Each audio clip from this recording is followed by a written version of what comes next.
I wanted to come in with that chorus because we're looking into a kind of darkness now as we move forward in the Torah.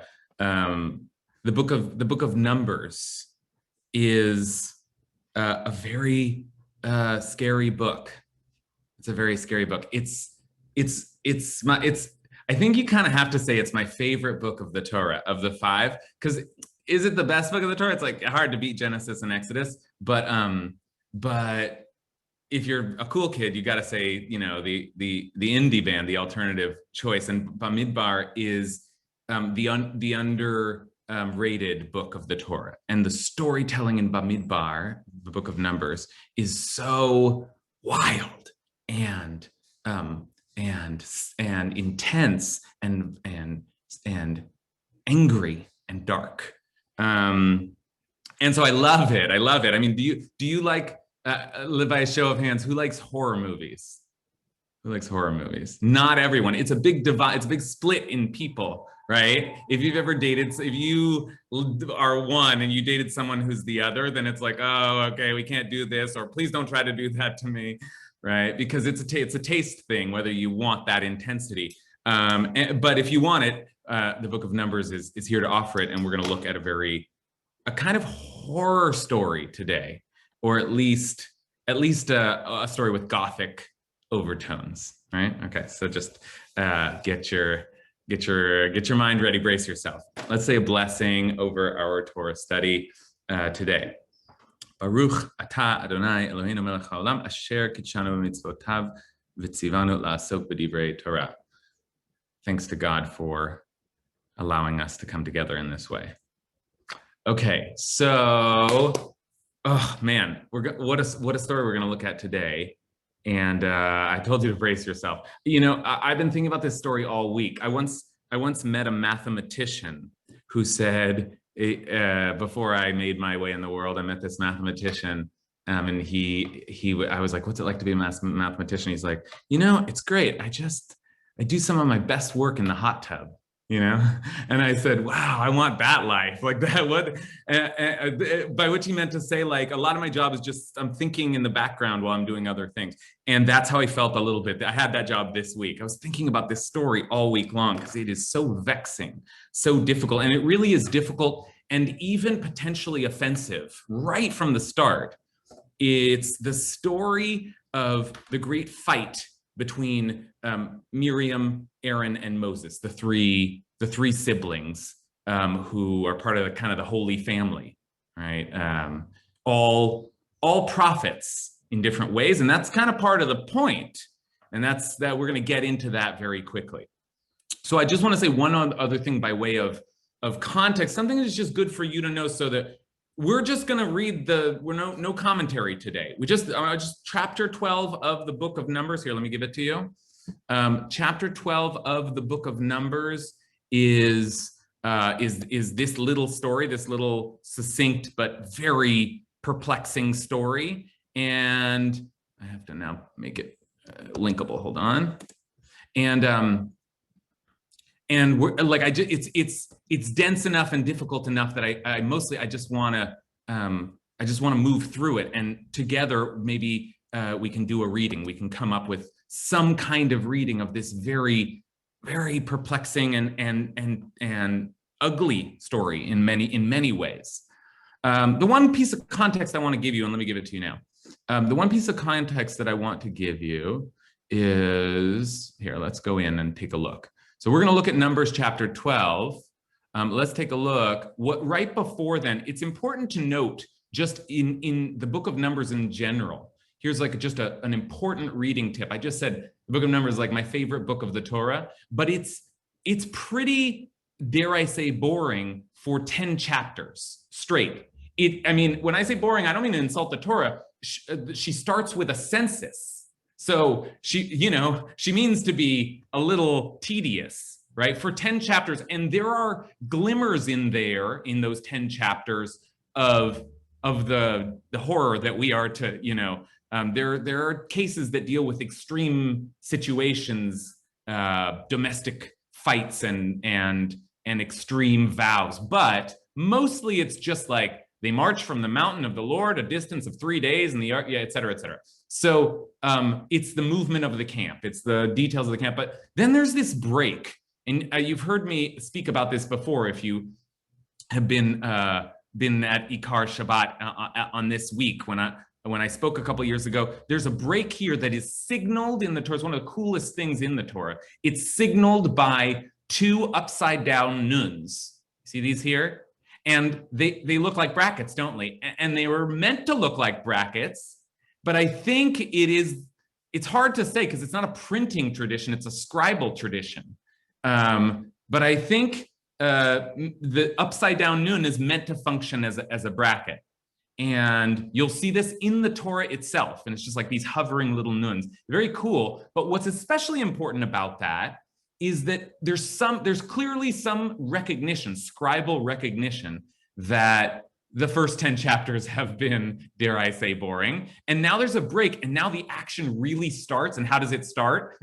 The people took to complaining bitterly before the Lord, right? So boom, boom, that's the beginning of the book of Numbers, right? Or the beginning of the book of complaining, or whatever. We could come up with a new name for this book, because Numbers is really the first 10 chapters.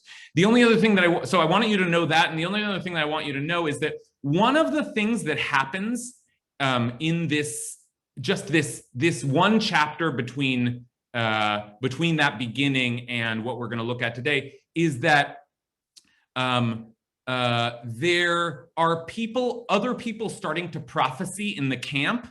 And it's controversial, right? Eldad and Medad are prophesying in the camp, and Joshua gets angry. How dare they prophesy? But Moshe doesn't seem to care, right? And the other thing that has just happened, interestingly, on that same theme, is that God came down and put the spirit that was on Moses onto the 70 elders. But look, it's not just that they got the spirit, but these are the 70 elders that, like, we've seen this institution before. It'll eventually become the high court, but there's like the inner circle of Moses's judges. But listen to what it says here. And when the spirit rested upon them, they spoke in ecstasy, but they did not continue. The real word there is vayitnabu, and that's they prophesied.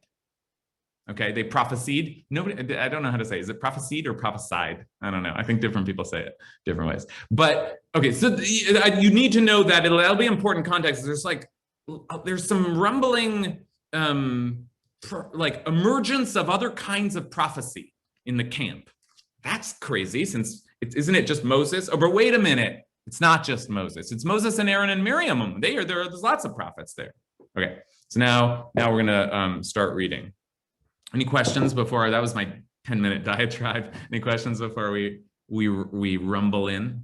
Okay. All right. Let's see. Here's the link again in case you need it. You came late, and let's take a look. We're gonna go line by line here mostly, and try. There are at least 2 lines that are just so strange. It's like all week, I don't know what to do with them. And one of them is the opening line. So let's take a look here. So back to our source sheet. Okay, Miriam and Aaron spoke against Moses because of the Cushite woman he had married. He married a Cushite woman. Now, that's not even clear that this is dialogue. You could render v'tidaber Miriam va'Aaron b'Moshe al odot ha'isha kushit asher lakach ki isha kushit lakach. It sort of reads more like they spoke against him because of the Cushite woman that he had married, for he had married a Cushite woman. But that seems repetitive, so there's different traditions of how to read it, and they're reading it in this translation as a quote, which in some ways works. Like, Moses and Aaron start speaking, it's not clear, about Moses, against Moses, to Moses, b'Moshe, about this Cushite woman that he had married. Okay, so that's what, whoa. What is going on there?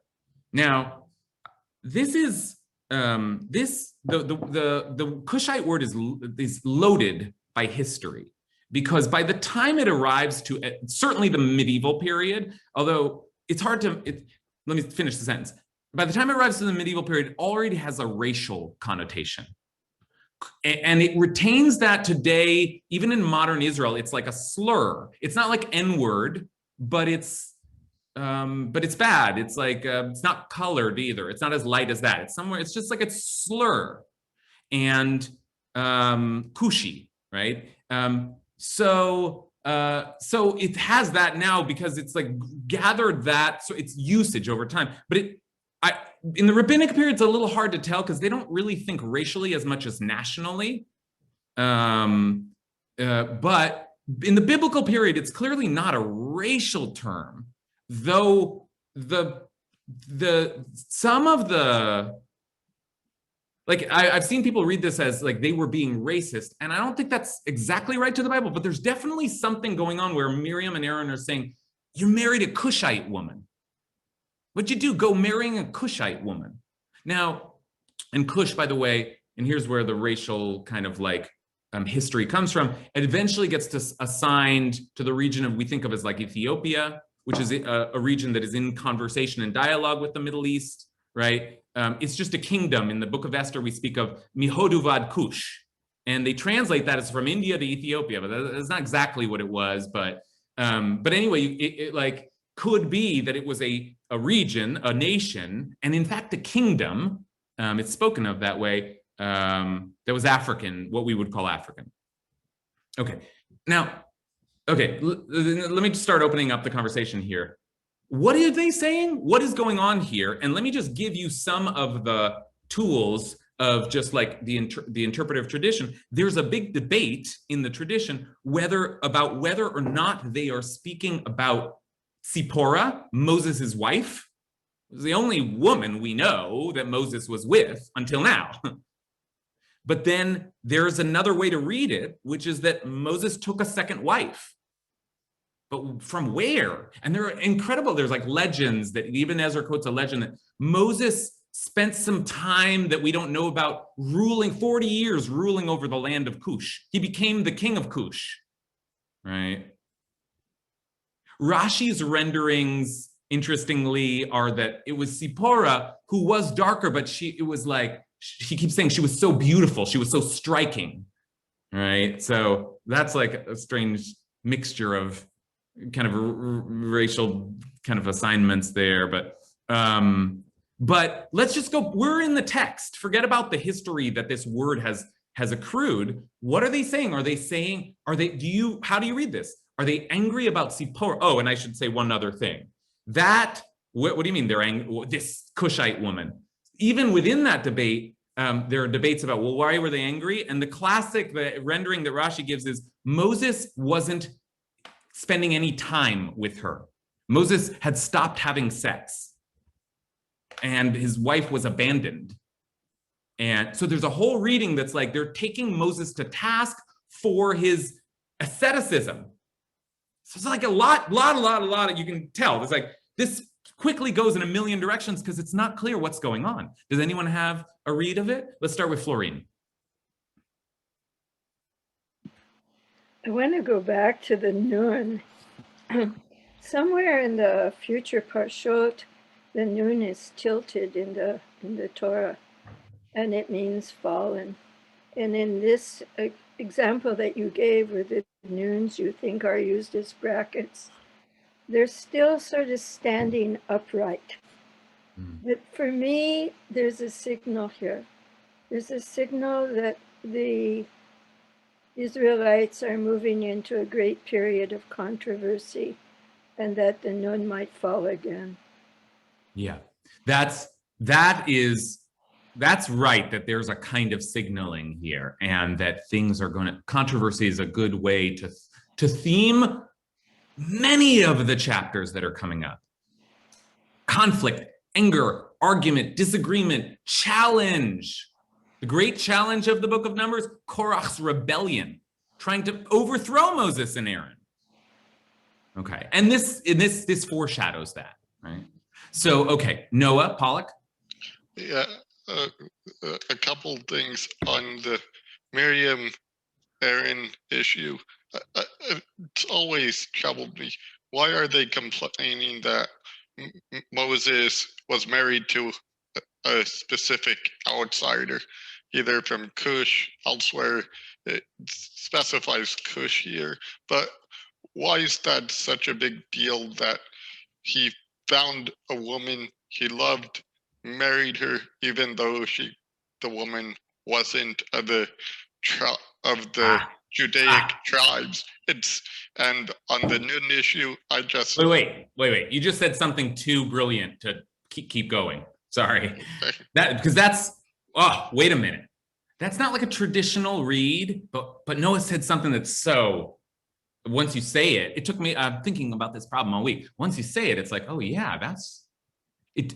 In other words, is it Moses took another random woman along the way? Or are they talking, is this another word for Zipporah, the woman that Moses left the Israelites and married, the daughter of a foreign priest? Midian, Kohen Midian, he's a Midianite priest. Midian, one of the things that one of the tools I can give you for Torah reading, Midian is a vast region. Contains lots of different places. So the overlap of Midian and other nations, you see that all the time. So maybe they were Cushite in some way. And maybe there's something discriminatory or racially charged. I don't think so. I think Noah is saying something that is particularistic, prejudicial, but it's about marrying within the tribe, Jews, Israelites, whatever. But that idea it only emerges slowly over the Torah. Remember, like Abraham, Isaac, Jacob, they're all marrying out of the tribe, right? Of course. So does Moses. But maybe this is a moment where that kind of tribal maybe hasn't even evolved yet into like, what's the halacha on this? What's the Jewish law? But it's just like that. What did you do? Moses married you can't trust Moses. Okay. With this, I want to begin to put, with that in mind, I want to push a little forward because that's not the only thing they say. And we can continue to talk about that. But there's another major thing they say, the next verse. Okay. So here, take a look at. They spoke against Moses because the Cushite woman he had married. And they said, but they're not talking about the Cushite woman at all. They say, has the Eternal spoken only through Moses? Has God not spoken through us as well? That's so interesting. Like, what about us? I mean, wow. Like, now things are really like bitter, nasty. And then look at the way the verse ends. V'yishma Adonai. And God heard. Now, what do you do with that? Now that's just interesting. I'm putting a sticky in that, right? I want to say that because here's a total break from the class. Tonight, I beg you, I adjure you, I invite you, I entreat you to come and join me at 6 o'clock for a conversation with one of the great Talmud teachers of our age, Rabbi B'nai Lappi. And she is always doing that. Put a sticky on that. That's an interesting idea. Put a sticky on that. That's like her phrasing. So put a sticky on, but really the topic is queer inclusion, not so fast. It's part of a speaker series we have at Ikar, and you can find it on the same calendar that you found this. If you're free at 6 o'clock Pacific time tonight, 1 hour conversation, I highly recommend. Okay. So put a sticky on and God heard. I don't know exactly what to do with it, but I wanted to add to our conversation they're speaking about this woman and they're saying, and Moses is the only prophet around here? Like, I am Aaron, I am the high priest. I'm Miriam, I started this whole thing, What? And God's like, what was that? Okay, so who's next? I think Alexandra. I want to put a sticky on that and return briefly to the nuns. To me, and then this follows Florine's comment, to me it looked like an ark, and it talks about the ark. And so it sets up, this is what's in the ark. This is God's promise to the Jews. I don't remember it exactly, and I don't have the sheet in front of me, but this is God's promise to the Jews. This is in the ark. This is what the covenant is. And then this is in contrast to their behavior coming up, which could it also have something to do with the fallen Nun later, but just showing sort of the journey of the Jewish people and also the journey of what it means to connect to God, because to connect to God is not just to believe and suddenly behave in that way, as evidenced by Miriam and Aaron, who are prophets, but they are also very human. And just because God speaks to them doesn't take away their humanness. They're still humans. They're still functioning as humans. They're functioning as humans who lived through slavery and a time of huge trauma. And so God does speak to them, but they're not above being human. And the repetition of the Cushites, to me, it sounds like Lashon Hara, as like you say it once and it's not necessarily a thing, and that's not necessarily a dig, but then you repeat it and there's no sense to it, but just because you're repeating it, it's like becomes a thing. Yeah, exactly.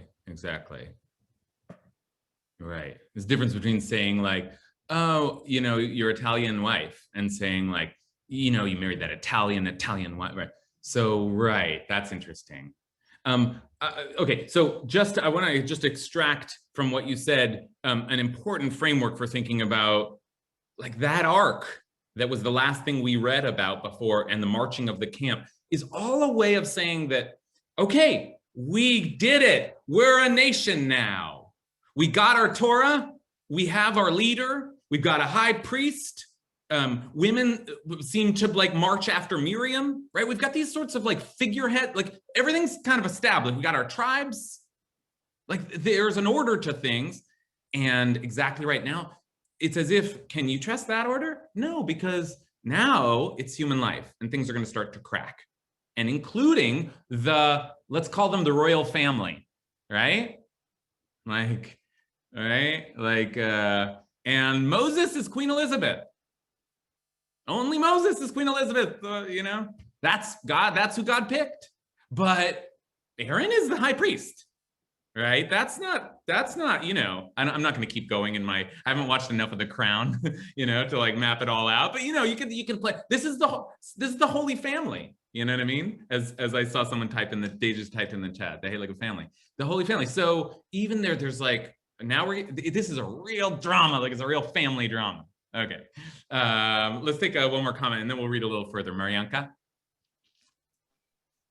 So what I noticed is in the same Parsha, the Torah says that everyone, the Israelites and the strangers among them, should celebrate the most important holiday, which is the Passover, right? So there's like equalization of whether you're one of us or a stranger, you're at the same level.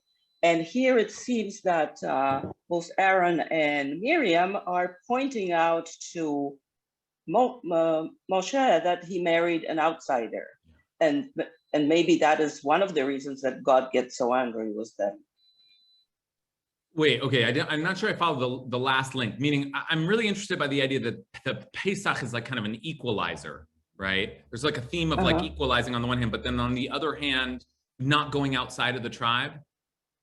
So I guess what I mean is, in the eyes of the Lord, people are equal whether they're Israelites or not. That's established. And then Miriam and Aaron, you could read their negative comment about Moshe's wife, that she is a foreigner. She's not one of us. You married a foreigner. And, okay, great. That's a really incisive comment, and I got a little confused because I'm thinking of one thing and you're thinking of another, or you're actually thinking of two things at once. One is that there is a kind of an insider-outsider conversation happening in the Torah, and sometimes you hear voices that seem to suggest that our walls are permeable and like we can commingle and we marry out and in, right? And sometimes there is, by the time you get to Deuteronomy, it'll say, don't marry foreign women, right? And that's partially informed by things that happen in Numbers, right? Where they marry foreign women, lots, right? So but here's like a part of that tension, which surely exists in many tribes of not going outside. But there's another thing happening that's embedded in Marianka's comments, which is that there's also a conversation about egalitarianism. Today we use that only for gender, but equality, you know, and the equality of all people in the community. Korach's great challenge to Moses, what will it be? Kol ha'am kadoshim, the whole nation is holy. Why have you raised yourself above this people? And that's basically what now Korach's saying that to Moses and Aaron, but Aaron and Miriam are saying that to Moses. What do you just like, so now it's the Moses show, huh? We're in the Moses cult. You know, I actually talk to God. Like, why isn't it the three of us leading this community? Like, what's going on? You know, and that's like you can imagine that conversation happening. All right, and then I want to add one. We're going line by line here. I hope we even make it to the end because we have to. But like then in this first little sort of opening gambit, as I often say, there's the Cushite woman nastiness. There's the we should be prophets too. And then there's one of the funniest, I would say funniest lines in the whole Torah. It's out of nowhere. It just says, Vayish Moshe anav me'od mikol adam asher al pnei adama. And now Moses was a very humble man, more so than any other man on earth. Actually, the truth is it's humble man and it's other person. So let's make it non-gender that. On the face of the earth. It's like, let's even add the on the face of the earth, because there's a real flourish there. But what the heck is going on? Now I say funny because it's funny because the idea is that Moses wrote the Torah, right? So it's like, Moses is like, and by the way, I have something to say about this story. It's not my fault. But it functions, I guess, like a kind of narrator's aside. What is my mom showing us? What is my mom showing us? Look at that. That's Moses, I guess. Better be Moses.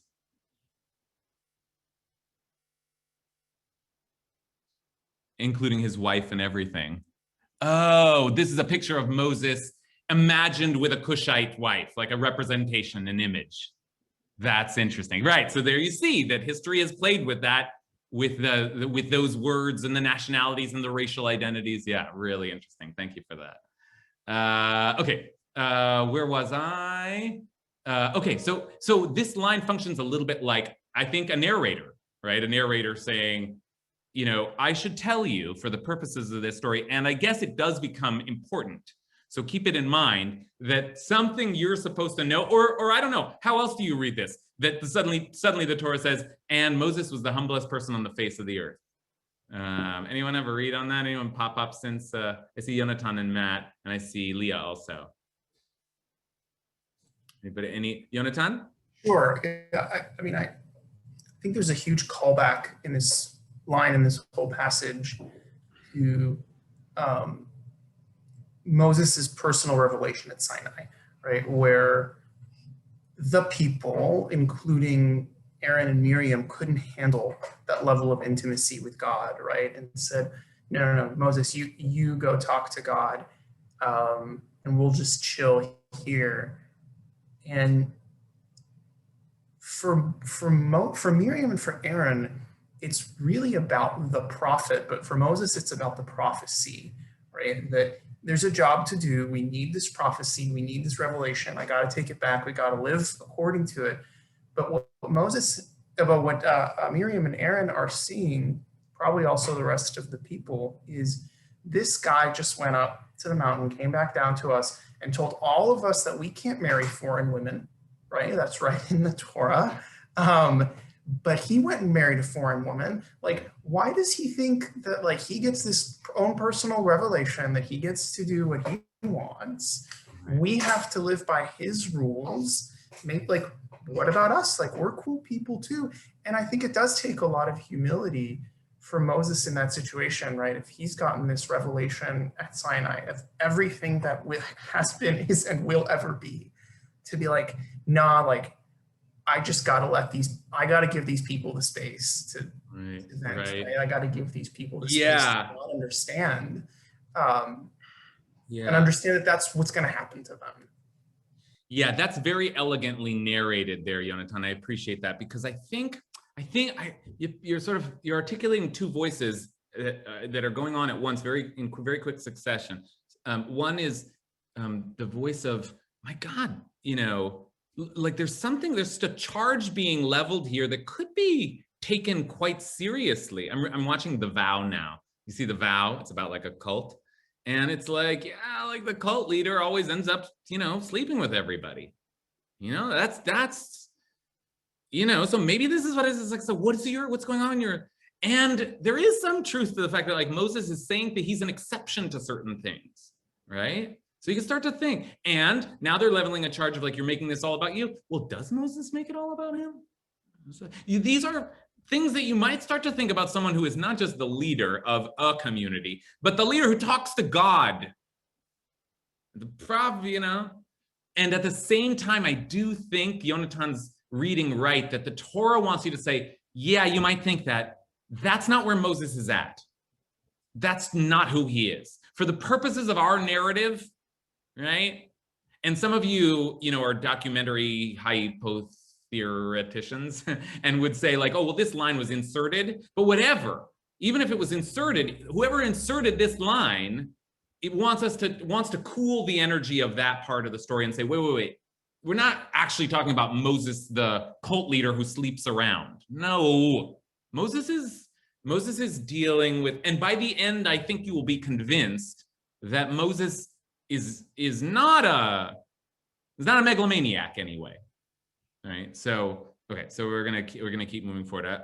Matt's had his hand up for a while, and then we'll move forward a little bit in the text. One of the things that we opened up with about, is this racism? What's going on? And because I'm struck by the weirdness of, well, I talk to God, and I'm wondering if she's a Cushite and there are other gods involved, whether there's an echo here of not just concerned about her being other, but her being other gods, and how that affects that. They're saying, yeah, right, something about that. I don't.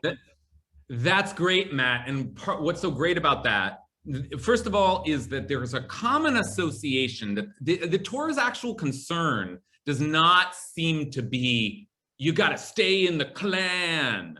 The Torah's concern is, if you start sleeping with other nations, you'll start worshiping their gods. That's, again and again, there's an association there. And that what you've done, Matt, is allowed for some, that's why they start by talking about the Cushite woman, but then they're also talking about the legitimacy of their prophecy, because they're like, wait a minute, you've got some you've got some questionable associations, and we talk to God, so like, what's going on here? Okay. Want to get a comment also from Leah before we move forward. Leah B. Hey, so I want to first just say to everybody that this is my bat mitzvah parsha. This Shabbat marks 30 years, and I'll be reading Torah at Ikar, so I'm really excited about that. And in particular, this section I have struggled with for many, many years. We'll get into it later as to why it's troublesome later on. So I just wanted to talk about what we were talking about before about this, the part about Vayish Moshe Anav Me'od, like how that comes up. So to me, I read it as like the beginning part is they're complaining about Moses. It's not cool. Like, he's not following the rules. How come he gets to be the prophet? And aren't we worthy of that? And then I feel like there's like a voice coming in to be like, hey, wait a second. Just so everybody knows, Moses is a humble person. He kind of is deserving of this. And also, like, God is listening. So we're going to go on further and kind of like see, it's like almost a precursor, like what's going to happen with God, what God's going to say to them. Like, we're like kind of letting you know about Moshe now, and then God's going to go off on them in a minute. But I feel like they're just kind of curious. I also hate it says that they were speaking against him. This says Miriam Baharam. Where is the against part? They're just talking about him. Why is this against word, which to me kind of like convokes like, oh, like they're so bad for doing this. They're just like frustrated. They're like, hey, like, I don't feel like they're saying we're better than, what kind of saying they're better than him? They're like, we're like, kind of like, how come we're not a part of this and we've been supposedly following the rules? Like, I feel like it's just understandable as siblings to kind of have a moment of like, you know. Yeah, right. Okay, good. Does this, I love the way you suggested that, Leah. Like, does this have to be read as such a serious challenge? Like, and does it even that first verse have to be like, maybe they're talking about Moses' wife. And then maybe they're saying like, you know, her, like she's from Cush, like they're weird. Like, I don't know, how serious was it? Right. But it is, you know, Lashon Hara. I think Alexandra said that before, and I didn't fully process it, but it's important because that's another thing the tradition says. Something's going to happen soon, and it's going to happen as a punishment for Lashon Hara, for speaking Lashon Hara, which is for the rabbis one of the great sins. Great sin. It's mentioned in the Torah, but for the rabbis, it's one of the great sins. Okay, so let's see what happens. Okay, so thanks for the setup there, Leah, and Mazel Tov. Happy Bat Mitzvah. Okay, remember that God heard the Yishma Hashem, as if God's overhearing. So suddenly the Eternal called out to Moses, and when I say suddenly, the text says pitom. Vayomer Adonai pitom el Moshe. Suddenly. Ve'el Aaron ve'el Miriam. Tzeu shlochtechem el ol moed v'yetzu shloshtam. Suddenly the Eternal called out to Moses, to Aaron, and to Miriam. Come out, you three, to the tent of meeting. So the three of them went out. The three of them went out. Now, I think for time, I'm going to read a little bit further forward and give us a fuller sense because we're already at 12:40. Okay, so come out, you three. And I want to, as I read, I want to just point out some things along the way that the language here, not only is there the suddenly, but it's a very strange, to Moses, to Aaron, and to Miriam. For a text known for its brevity or efficiency or concision, this is strange. Called out to Moses, to Aaron, and to Miriam. And also this language like, get out here, you three. Yeah, I mean, it's like interesting language there. All right, so let's keep paying attention. The Eternal came down in a pillar of cloud. That's a big deal. I did this last night. If you like concordance, how many times does God actually come down? It's like not many. And one of them's Mount Sinai. You know what I mean? Tower of Babel, Mount Sinai, and like when God comes down, that's a big deal. So God comes down in a pillar of cloud. Imagine this scene. Come over here, you three, and comes down and steps out of the tent, the entrance of the tent, called out Aaron and Miriam. Get over here. And the two of them came forward. I mean, like, there's something funny about it because it's like, you three, get over here, you two. And this is what God says. Now, this is a big moment. And God said, hear these words. Shimu na dvarai. Listen to my words. When a prophet of the Eternal arises among you, I make myself known to them in a vision. I speak with them in a dream. Okay? Shimu na dvarai. Imi yenuviachem Adonai b'mar'a alav et vada b'chalom adaber bo. Or maybe b'mar'a alav et vada b'chalom adaber bo. There's a better way to read it. Not so with my servant Moses. Lo chen avdi Moshe. B'chol beiti ne'emanhu. He is trusted throughout my household. What is that? That's a weird word. Throughout my household. But it says that. Lo chen avdi Moshe. Not so my servant Moses. B'chol beiti. In all my house he is trusted. With him I speak mouth to mouth. Wait, what was that? Mouth to mouth? That's not the phrase. The phrase is face to face. Panim el panim, right? We've seen that before. But no, here it says mouth to mouth. I speak with him mouth to mouth, and yet that is closer than a face. So it's kind of intense, and God is saying plainly and not in riddles. Lo b'chidot, not in riddles.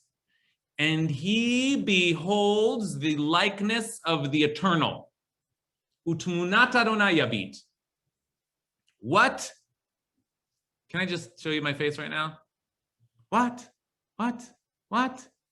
He sees God? No, he does not. No, he does not.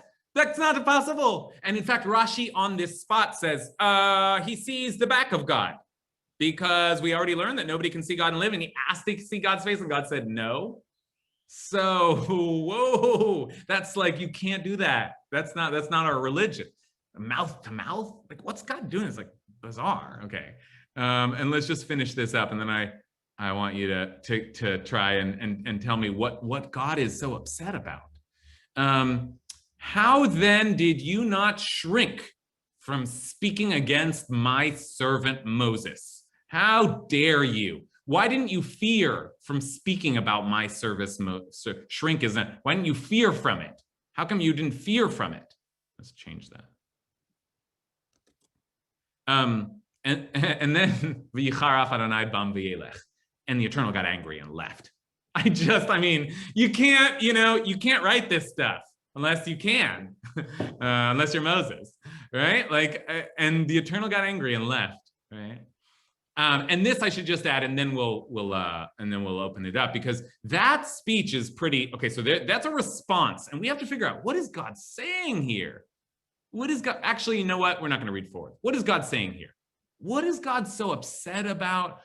Get out here? You think blah blah blah blah blah. And God doesn't say, "Oh, Moses is the only prophet." God says, "Look, when I speak to people, fine, but it's not the same with Moses." So what's the back and forth here? What's the dialogue being constructed here? Allison Goldman, can you help us? Hey, so I think, good to see you too. I think that there's something interesting here, and I think that there's a connection between what's happening here and the earlier part where it said that Moses was the most humble person in the world. I think God is mad. God is upset because God has clearly chosen Moses, not to compliment Moses or to like give him airs or anything. Like, Moses never wanted any of this, but God sort of chose Moses maybe for that reason, like maybe because Moses is sort of that like reluctant leader. And then when the Torah says, like, I spoke with him mouth to mouth, he sees my likeness. Like, maybe part of what Hashem is conveying is that, you know, there's something about Moses as a prophet where Moses's sense of self is so like not egoic that Hashem is able to like directly speak through the mouth of Moses, in contrast to some of these new prophets that are popping up in the community who are a little bit more like, oh, look at me, like God spoke to me, you know? And I think there's a distinction there. Great. Thank you so much for that incredibly illuminating comment, because I think it is very easy for us as modern readers of literature to question the motivations of the characters of the story and the narrator itself. And all. It does seem that the Torah that line is important. And Allison's right, it's in direct dialogue. Moses was the greatest prophet of all time, so to God mouth to mouth. But the Torah also wants us to see, and Allison helps us to see that it isn't just this line. We remember, Moses didn't want this job. He's never happy having it. He's always trying to distribute his power, actually. Please don't make me carry this burden on myself. Please, I'd rather die. And I think it's significant, sorry not to interrupt you, but also I just think it's significant that while the others get sort of like bristled at the fact that there are new prophets emerging, that Moses doesn't. Like, Moses has no issue with other prophets. Right. And that's important. What Allison is saying is just important because this is our holy text. And one of the things our holy text wants us to really think about is, what would it be like to have a leader who wasn't egoic? What would it be like to have a leader who didn't want the job, was great at it, but couldn't, I mean, come on, you know, like even our greatest leaders, the ones we vote for and we admire, I mean, they're just like so full of themselves. It's just the way it is. But Moses wasn't, and imagine if someone could do that. That's the idea, that's this great statement. If that person would lose themselves, I just want to finish the theological thought that I think Allison is suggesting. That person is losing themselves so completely that they channel God.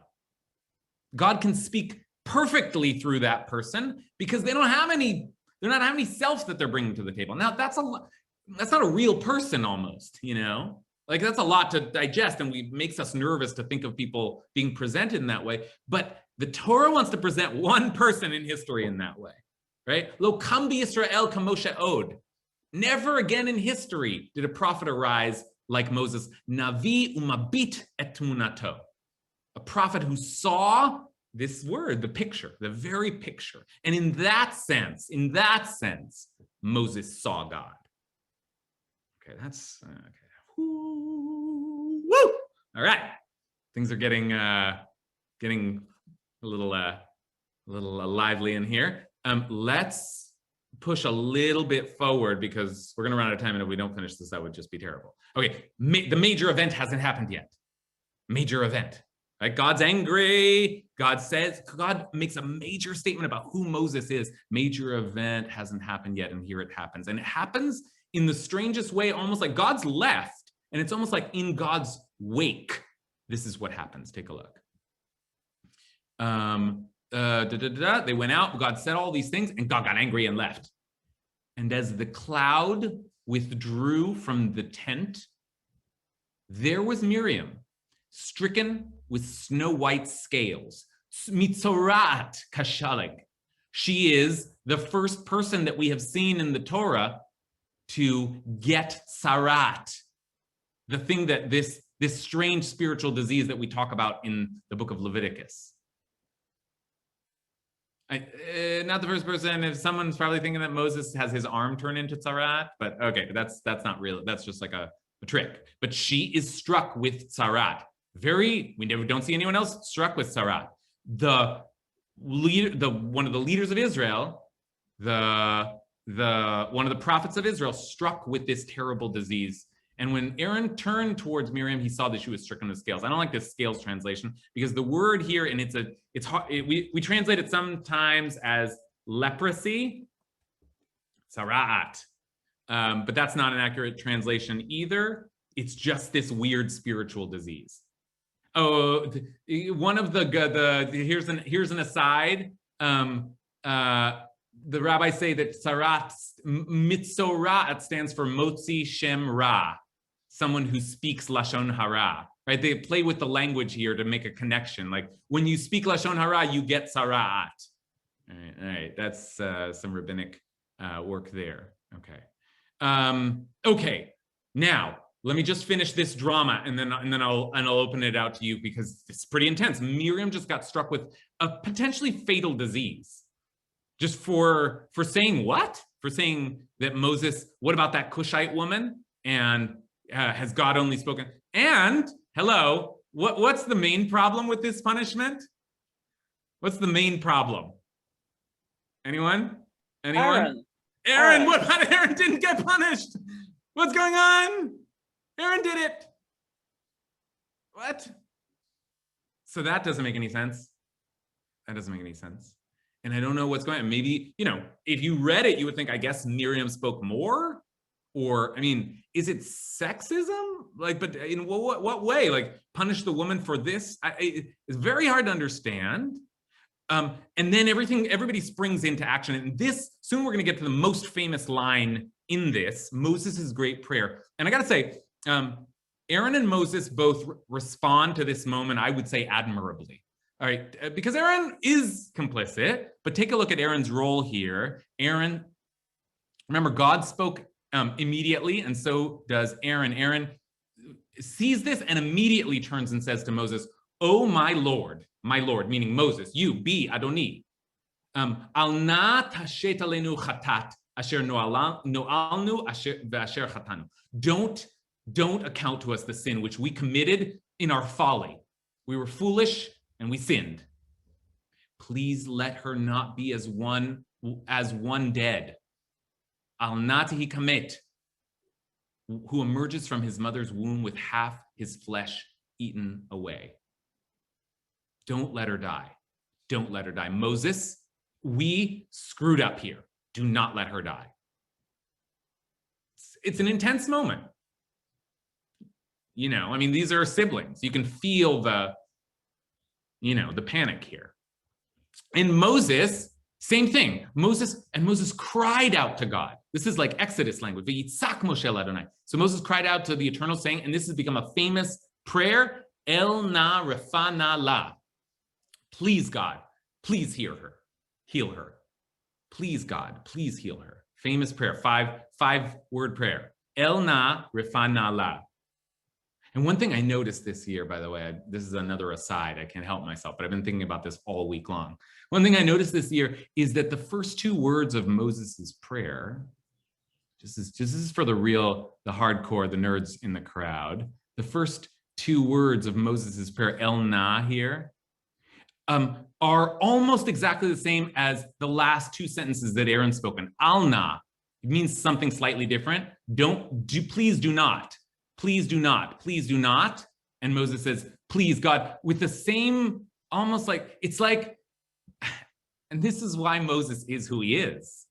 It's like Moses is like, okay, just with the words echoing in the air, he's like, makes a prayer. You know what I mean? Is what it feels like. And Moses springs to action, and Moses heals her. Or not. Moses doesn't heal her, or God doesn't heal her, not right away. Okay. And this is the last act. And it's the other crazy line in here. So we're going to spend our last 5 minutes trying to understand this last crazy line. We haven't done much processing. I'm sorry. We spent a lot of time talking about the opening. What is it? God's so angry. And Aaron springs into action, and Moses prays, comes up with this classic prayer. But God says, not so fast. Not so fast. And this is what God says. God says the weirdest thing. One of the weirdest lines in the Torah. But the Eternal said to Moses, if her father spat in her face, would she not bear her shame for 7 days? What? Hello, tichalem shivat yamim tisager shivat Hello, tichalem shivat yamim.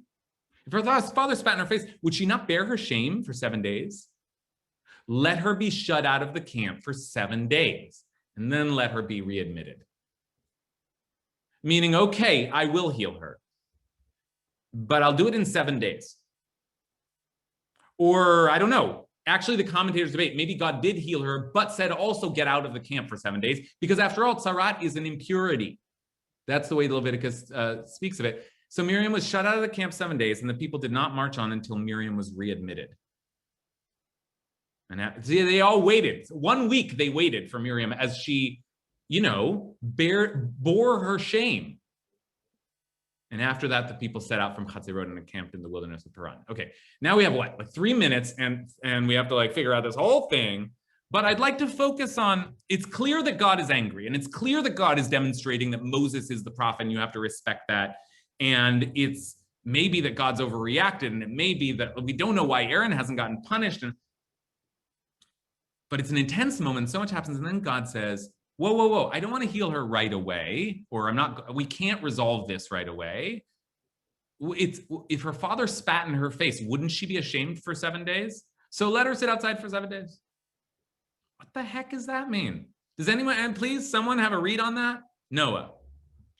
Yeah, I started thinking this through in the chat that I think Aaron was punished so much more than most, because earlier on, Nadab and Avihu, his 2 sons, die right in front of him, and he has no time to mourn. He just falls silent.